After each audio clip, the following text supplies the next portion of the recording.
pertanyaan saya sekarang kepada Pak Ahmad Sopyan, ya.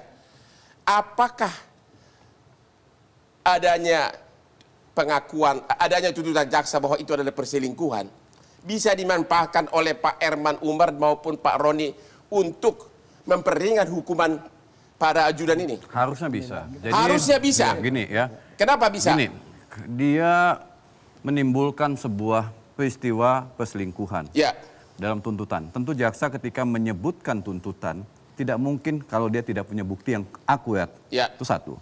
Tapi sayangnya tidak dimunculkan di dalam alat bukti itu. Ada sesuatu. Ya, tidak muncul terang benderang alat bukti itu. Nah, satu lagi, Bang.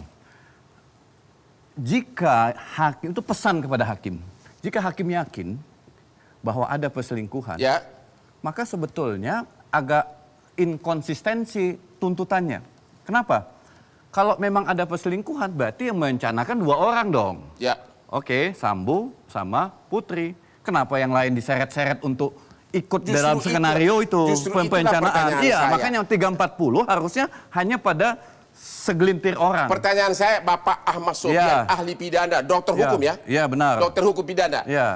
Justru itulah, apakah salah strategi Pak Roni ini? Enggak juga. Sama Pak Bentar dulu. Kalau dia tidak memanfaatkan itu tuntutan jaksa perselingkuhan untuk memperingan hukuman kliennya.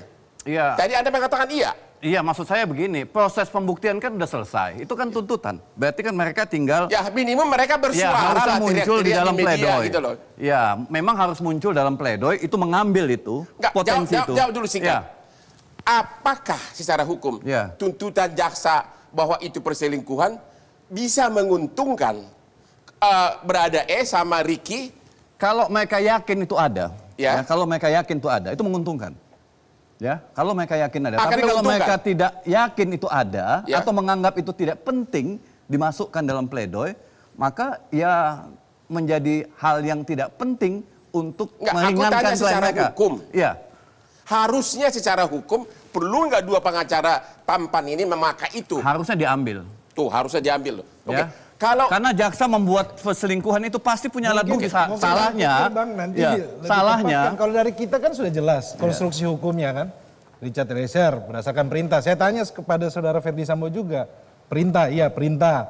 Soal patuh dan taat, saya tanya kepada saksi-saksi. Kepada anggota Polres Jakarta Selatan, patuh dan taat. Richard Eliezer patuh dan taat. Kalau ternyata bahwa dia merasa dibohongin, berada ternyata perselingkuhan. Bang, boro-boro merasa dibohongi, Bang. Ini pangkat paling rendah.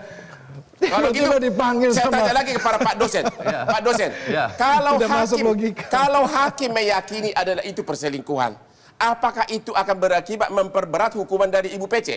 Iya dong. Iya dong. Kenapa iya dong? Karena ada skenario yang disusun, bahwa berarti ada pemufakatan jahat. Ini jika ada ya, bisa dibuktikan. Jika ada, berarti ada pemufakatan jahat antara PC dengan Ferdi Sambo. Jika ada, dan hakim yakin. Kalau menurut saya agak lemah pembuktiannya. Nggak ditampilkan secara utuh pembuktian itu. Iya, tidak utuh. Jadi kalau ada dan hakim yakin, tentu yakin nggak sembarangan. Maka sebetulnya yang lain itu tidak bisa pakai 340. Hanya 2 ini aja. Begitu. Oke, karena memang jika ada tidak dikehendaki ya. Iya, mereka sebetulnya jadi korban dalam skenario. Jadi Anda sebagai dosen dokter hukum pidana mengatakan, kalau hakim yakin bahwa itu adalah perselingkuhan, Anda mengatakan secara teori hukum, hukumannya PC bisa lebih berat mengarah ke perencanaan pembunuhan. 340.